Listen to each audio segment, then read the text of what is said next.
Hello students, welcome to my YouTube channel Anytime Accountancy. Please subscribe my channel and press the bell icon for latest updates. So students, आज हम बात कर रहे हैं dissolution of partnership firm. जो हमारा chapter चल रहा था उसी की एक और टॉपिक की, जिसका नाम है entries for realisation of assets. इससे पहले स्टूडेंट्स लास्ट वीडियो में हमने जिस टॉपिक की बात की थी वो था for closing of liabilities account. हमने उसकी कुछ पॉइंट्स किए थे और उसके बाद हमने वर्कमैन कंपनसेशन रिजर्व यानी कि WCR की बात की थी। उसके अलावा एक प्रैक्टिकल क्वेश्चन भी था किया। और आज हम बात करें entries for realisation of assets, यानी कि जब फर्म का डिसोल्यूशन होता है और जब एसेट्स को सोल्ड किया जाता है तो रियलाइज जो होगा और कैसे होगा। इसके बाद हम लाइबिलिटीज़ की भी बात करेंगे और रियलाइजेशन एक्सपेंसेस की भी बात करेंगे। और उसके बाद हम बात करेंगे इसी वीडियो में फॉर्मेट ऑफ रियलाइजेशन अकाउंट का। तो चलिए इसे देखते हैं। सबसे पहले फर्स्ट है when assets are sold for cash. जब एसेट्स को कैश में सोल्ड किया जाए तब एंट्री होगी कैश और bank account debit to realisation account assets sold for cash. Second point है when asset is taken away by one of partner. कई बार क्या होता है कि जब फर्म का डिसोल्यूशन हो रहा होता है, डिसोल्यूशन के टाइम पर पार्टनर कई बार एसेट लेकर जाता है। जैसे कि कई बार जो हमारी फर्म का फर्नीचर होता है या फिर और कोई जो भी हम बिजनेस में पहले यूज़ कर रहे थे जो हमारी एसेट थी वो कई बार पार्टनर ले जाता है। तो उस टाइम पर पार्टनर का कैपिटल अकाउंट हो जाएगा डेबिट और रियलाइजेशन हो जाएगा credit. So when asset is taken away by partner then entry will be partners capital account debit to realisation account assets taken over by partner. Third point की बात करें तो if an asset is given away to creditor in part और full payment of is due. जैसा कि आप जानते हैं कि हमें क्रेडिटर्स को जब पेमेंट देनी होती है तो डिसोल्यूशन के टाइम पर हम उसे कई बार अपनी एसेट ही दे देते हैं, या तो पूरी एसेट या उसका कुछ एक हिस्सा। An agreed amount of assets is deducted from his claim and balance is paid to him. कई बार क्या होता है कि हमें अगर 1 लाख अमाउंट देनी है और हम 80,000 की भी एसेट उसे दें तो वो उस एसेट को 80,000 की जगह अगर 70,000 में ही ले तो हमें बाकी के 30,000 उसे देने होंगे। तो इसी के दो पॉइंट्स हैं। फर्स्ट की बात करें तो if there is full settlement, अगर हम क्रेडिटर की जो पेमेंट है उसे एसेट देकर फुल सेटलमेंट कर दें तो कोई भी एंट्री नहीं होगी। No entry will be passed. कोई भी एंट्री नहीं होगी जब हम फुल सेटलमेंट में अपनी एसेट क्रेडिटर को देंगे। सेकंड पॉइंट की बात करें तो if there is no full settlement, full settlement ना हो। इसके अगर एग्जांपल या फिर कोई सपोज करें, हम क्रेडिटर्स हैं 1 लाख के, they agree to took stock of 80,000 at 70,000। हमारे पास स्टॉक पड़ा है, हमने सोचा कि क्यों ना वो स्टॉक ही क्रेडिटर्स को दे दिया जाए। वो स्टॉक 80,000 का था लेकिन क्रेडिटर्स उस स्टॉक को 70,000 में ही ले रहे हैं, तो हमें बाकी के बैलेंस को कैश में देना है। तो एंट्री होगी realisation account debit to bank account 30,000। क्योंकि 70,000 का तो स्टॉक हो गया तो उसकी एंट्री नहीं होगी क्योंकि वो पहले से ही रियलाइजेशन अकाउंट में ट्रांसफ़र है। और यहाँ पर हम क्रेडिटर्स को 30,000 का बैलेंस कैश में पे करेंगे। अब एक इम्पोर्टेंट नोट है। इम्पोर्टेंट नोट की बात करें तो if question is silent about the realisation of an assets, अगर क्वेश्चन में एसेट से क्या रियलाइज़ हुआ या कितनी वैल्यू रियलाइज़ हुई ये नहीं है, क्वेश्चन इस बारे में साइलेंट है, so it is assume that asset has not realise any amount. तो हम यह मान लेते हैं कि एसेट से हमें कुछ भी रियलाइज़ नहीं हुआ। एसेट्स में आप कुछ भी कह सकते हैं, फर्नीचर हो गया, पेटेंट्स हो गए। अगर पहले बैलेंस शीट में हमारी वैल्यू थी लेकिन क्वेश्चन में ये मेंशन नहीं है कि रियलाइज़ कितना हुआ उनसे, तो हम ये मान लेंगे कि उनकी वैल्यू ज़ीरो हो गई, हमें कुछ भी रियलाइज़ नहीं हुआ। अब हम बात करते हैं entries for payment of outside liabilities. ये जो हमने पहले बात की थी वो बात थी entries for realisation of assets. अब बात कर रहे हैं हम entries for payment of outside liabilities. इसके फर्स्ट पॉइंट की बात करें तो when liabilities paid in cash, जब कैश में पे करेंगे तो realisation account debit to cash और बैंक अकाउंट, यानी कि कैश में लाइबिलिटी की पेमेंट हो जाएगी। When any partner agree to pay some liability, liability जो है वो फर्म की है लेकिन कोई पार्टनर कह दे कि ये लाइबिलिटी मैं पे कर दूंगा, तो उस टाइम पर क्या होगा, realisation account debit to partners capital account, partner का कैपिटल अकाउंट यहाँ पर क्रेडिट होगा और रियलाइजेशन होगा डेबिट। लेकिन जब पार्टनर एसेट लेकर जा रहा था तो उसका कैपिटल अकाउंट था डेबिट और रियलाइजेशन हुआ था क्रेडिट। लेकिन यहाँ पर लाइबिलिटी के टाइम पर पार्टनर जो है वो फर्म की लाइबिलिटी पे कर रहा है तो उसका कैपिटल अकाउंट क्रेडिट हो जाएगा और रियलाइजेशन हो जाएगा डेबिट। इसका भी एक इम्पोर्टेंट नोट है, नोट देख लेते हैं। If question is silent about payment of any liability, हमारी कोई लाइबिलिटी थी और क्वेश्चन डिसोल्यूशन के टाइम पर साइलेंट हो गया कि लाइबिलिटी की पेमेंट कितनी हुई, then we assume that it is paid at book value, तो हम यह एज्यूम कर लेंगे कि ये बुक वैल्यू पे की है। अगर हमारी लाइबिलिटी 1 लाख की थी और क्वेश्चन साइलेंट है कि हमने 1 लाख पे कर किए हैं या कम पे किए हैं या ज़्यादा पे किए हैं, तो हम यह मान लेंगे कि हमने 1 लाख ही पे किए हैं, बुक वैल्यू पे हमने अपनी लाइबिलिटी पे किया है जितनी वैल्यू उसकी बुक में थी। अब अगर बात करें अनरिकॉर्डेड एसेट्स की और अनरिकॉर्डेड लाइबिलिटीज़ की, सबसे पहले तो अनरिकॉर्डेड एसेट्स हों या लाइबिलिटी, उनका कोई भी बैलेंस नहीं होता बुक्स में, नो बैलेंस इन बुक्स, ना तो अनरिकॉर्डेड एसेट्स का ना ही अनरिकॉर्डेड लाइबिलिटीज़ का। अब बुक्स में बैलेंस तो नहीं है इनका, लेकिन जो एसेट होगी उससे हमें रियलाइज़ होगा,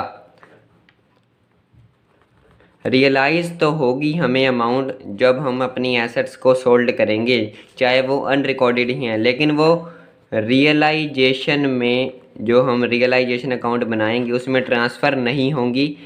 डायरेक्ट जो अमाउंट जो मीन्स रियलाइज़ होगी अनरिकॉर्डेड एसेट से वो डायरेक्ट आ जाएगी रियलाइजेशन अकाउंट में। उसी तरह से लाइबिलिटीज़ भी अनरिकॉर्डेड हैं तो उन्हें ट्रांसफ़र नहीं करना है रियलाइजेशन अकाउंट में, लेकिन पेमेंट होगी और डायरेक्ट हम लिख देंगे रियलाइजेशन अकाउंट में कि हमने अनरिकॉर्डेड लाइबिलिटी थी ये और इसकी पेमेंट हमने की है। जब हम इसका फॉर्मेट करेंगे तो आपको समझ आ जाएगा इसी वीडियो में। नेक्स्ट है हमारा जो पॉइंट वो है for payment of realisation expenses, यानी कि डिसोल्यूशन एक्सपेंसेस। जब फर्म का डिसोल्यूशन होता है तो जो एक्सपेंसेस होते हैं उसे कहते हैं रियलाइजेशन एक्सपेंसेस या डिसोल्यूशन एक्सपेंसेस। इसके 5 पॉइंट्स हैं। सबसे पहले फर्स्ट पॉइंट की बात करें तो when expenses are paid by firm, जब फर्म एक्सपेंसेस पेड करें तब एंट्री होगी realisation account debit to cash और बैंक अकाउंट, कैश और बैंक अकाउंट क्रेडिट हो जाएगा और रियलाइजेशन हो जाएगा डेबिट। ये कब, जब फर्म पे करेगी एक्सपेंसेस। सेकंड पॉइंट की बात करें तो when realisation expenses paid by partner, partner pay करे on behalf of firm, expenses firm ने पे करने थे लेकिन पे कौन कर रहा है, पार्टनर, तो उस केस में क्या होगा, पार्टनर का कैपिटल अकाउंट होगा क्रेडिट क्योंकि वो फर्म का एक्सपेंस पे कर रहा है और रियलाइजेशन हो जाएगा डेबिट। थर्ड पॉइंट की बात करें तो when the firm has agreed to pay a fix amount to partner, मान लीजिए हमारी फर्म का कोई पार्टनर है, मान लीजिए ए और बी थे और ए को डिसोल्यूशन एक्सपेंस का पूरा काम दिया गया तो उसे एक फ़िक्स अमाउंट दे दी गई ए को कि आपको रियलाइजेशन एक्सपेंसेस इसी में से करने हैं। When the firm has agreed to pay a fixed amount to the partner towards realization expenses and the partner has to bear expenses, और पार्टनर को एक्सपेंसेस उठाने हैं, पार्टनर को सभी एक्सपेंस उठाने हैं तो realisation account debit to partners capital account, partner का कैपिटल अकाउंट इस केस में भी क्रेडिट हो जाएगा क्योंकि partner has to bear expenses. Fourth point की बात करें तो when realisation expenses are to be borne by partner, partner ने बोर्न करने थे रियलाइजेशन एक्सपेंसेस लेकिन पे किए हैं फर्म ने, फर्म ने पे किए हैं, पे करने थे पार्टनर ने, तो पार्टनर का कैपिटल अकाउंट इस केस में हो जाएगा डेबिट और कैश और बैंक अकाउंट हो जाएगा क्रेडिट। सो अब हम बात करें फिफ्थ पॉइंट की तो if the expenses are to be borne and paid by partner out of his pocket, if the expenses are to be borne, borne भी और पेड भी पार्टनर ने किए हैं अपनी पॉकेट में से, सो नो एंट्री, इस केस में कोई भी एंट्री नहीं होगी अगर आउट ऑफ पॉकेट पार्टनर ने बोर्न भी किए और पे भी किए हैं। If nothing is mention about the treatment of realisation expenses, ये एक इम्पोर्टेंट नोट है कि कुछ भी अगर क्वेश्चन में मेंशन नहीं है कि रियलाइजेशन एक्सपेंसेस का ट्रीटमेंट कैसे करना है, इट इज़ एज्यूम्ड, यह मान लिया जाता है that the firm meet the expenses, की एक्सपेंसेस फर्म पे करेगी। तो ये हो गए 5 for payment of realisation expenses और डिसोल्यूशन एक्सपेंसेस।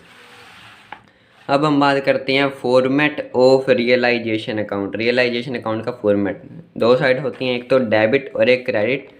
सो पर्टिकुलर्स की बात करें, क्रेडिट साइड में सबसे पहले तो बाय ऑल लाइबिलिटीज, यानी कि जो हमारी बैलेंस शीट होगी, बैलेंस शीट की सभी लाइबिलिटीज रियलाइजेशन अकाउंट के क्रेडिट साइड में ट्रांसफ़र होंगी। बाय ऑल लाइबिलिटीज, सभी लाइबिलिटी ट्रांसफ़र होंगी, एक्सक्लूडिंग, लेकिन क्या क्या ट्रांसफ़र नहीं होगा, credit balance of P&L, reserve, partners capital और करंट अकाउंट का बैलेंस और लोन फ्रॉम पार्टनर, क्योंकि लोन फ्रॉम पार्टनर का अलग अकाउंट होता है और क्रेडिट बैलेंस और रिजर्व वगैरह पार्टनर के कैपिटल अकाउंट में क्रेडिट होने होते हैं, तो ये रियलाइजेशन अकाउंट में ट्रांसफ़र नहीं होंगे, बाकी सभी लाइबिलिटी ट्रांसफ़र होंगी। उसके बाद एसेट्स की बात करें तो हमारी बैलेंस शीट में जो भी एसेट्स होंगी वो सभी रियलाइजेशन अकाउंट की डेबिट साइड में ट्रांसफ़र हो जाएंगे टू ऑल एसेट्स, सभी एसेट्स ट्रांसफ़र होंगे एक्सक्लूडिंग बैंक और cash balance, fictitious assets, debit balance of P&L, debit balance of partners capital और करंट अकाउंट और लोन टू पार्टनर, क्योंकि ये भी सेम इनके अलग अकाउंट होते हैं, इसीलिए ये ट्रांसफ़र नहीं होंगे रियलाइजेशन अकाउंट में। उसके बाद जो प्रोविज़न होते हैं हमारे by provision of any asset, जैसे कि आप जानते हैं provision for doubtful debts, provision for depreciation etcetera, तो जो भी प्रोविजन होंगे वो रियलाइजेशन अकाउंट की क्रेडिट साइड में ट्रांसफ़र होंगे, या एसेट से रिलेटेड जो भी प्रोविजन होंगी। उसके बाद जो हमारी एसेट्स होंगी बाकी की उसे हम सेल करेंगे, तो बाय कैश और bank account, amount received from realisation of asset, जब हमने एसेट्स को सेल किया तो उनसे अमाउंट जो आई वो क्रेडिट साइड में लिख दी जाएगी बाय कैश और बैंक अकाउंट। उसके बाद डेबिट साइड की बात करें तो टू बैंक और कैश अकाउंट, कैश और बैंक अकाउंट यहाँ पर भी आएगा, क्योंकि अमाउंट पेड फॉर लाइबिलिटीज़, हम लाइबिलिटीज़ भी पे करेंगे, तो टू कैश और bank account, amount paid for liabilities. उसके बाद हम बात करें तो टू बैंक और cash account, amount paid for unrecorded liabilities के लिए भी जो अमाउंट पे करेंगे वो भी डेबिट साइड में ही आएगी, क्योंकि अनरिकॉर्डेड लाइबिलिटी भी हमारी लाइबिलिटी ही है, लेकिन अनरिकॉर्डेड एसेट जो होंगी वो क्रेडिट साइड में ही आएंगी बाय कैश और बैंक अकाउंट।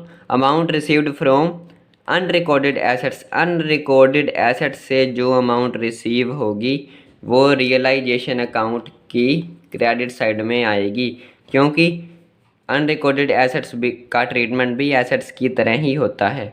उसके बाद हम बात करें कि जो रियलाइजेशन एक्सपेंस होंगे वो डेबिट साइड में आएंगे टू कैश और bank account, expenses on realisation, पर जो एक्सपेंसेस होंगे वो डेबिट साइड में आएंगे रियलाइजेशन अकाउंट की। उसके बाद बाय पार्टनर्स कैपिटल अकाउंट, अगर कोई एसेट्स पार्टनर ने ली है तो उस पार्टनर का कैपिटल अकाउंट जो होगा वो क्रेडिट साइड में आएगा रियलाइजेशन अकाउंट की।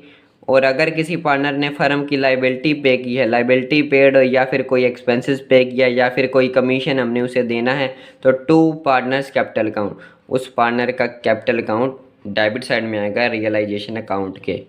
उसके बाद हमारी अगर क्रेडिट साइड डेबिट साइड से ज़्यादा है तो आएगा to partners capital account for transferring profit होगा हमारा, अगर क्रेडिट साइड डेबिट साइड से ज़्यादा है। लेकिन अगर डेबिट साइड क्रेडिट साइड से ज़्यादा है तो आ जाएगा लॉस, और लॉस भी पार्टनर्स के कैपिटल अकाउंट में ही ट्रांसफ़र होगा। अब बात करते हैं for closing of realisation account, realisation account close कैसे होगा। If there is profit, profit पर क्या एंट्री होगी, realisation account debit to partners capital account, partners का कैपिटल अकाउंट हो जाएगा क्रेडिट, और ये हो जाएगा ट्रांसफ़र ऑफ प्रॉफिट, क्योंकि ये उनके लिए इनकम है तो उनका कैपिटल अकाउंट हो गया डेबिट और रियलाइजेशन अकाउंट हो गया डेबिट, और उनका कैपिटल अकाउंट हो जाएगा credit. But if there is loss, अगर लॉस है तो उनका कैपिटल अकाउंट हो जाएगा डेबिट, क्योंकि उनके लिए लॉस है और उनकी कैपिटल कम हो जाएगी। 2 में आ जाएगा रियलाइजेशन अकाउंट, वो हो जाएगा क्रेडिट और ये हो जाएगा लॉस का ट्रांसफ़र जो कि रियलाइजेशन अकाउंट में आया है। तो ये हो गई फॉर्मेट की बात, और फॉर्मेट स्टूडेंट्स आपको अच्छे से ये याद करना होगा। उसके बाद स्टूडेंट नेक्स्ट वीडियो में हम बात करेंगे लोन अकाउंट की, कैश और बैंक अकाउंट की और पार्टनर्स कैपिटल अकाउंट की, और डिफरेंस भी करेंगे रीवैल्यूएशन अकाउंट और रियलाइजेशन अकाउंट के बीच में। और लास्ट वीडियो के लिंक आपको नीचे डिस्क्रिप्शन में मिल जाएंगे। So thank you.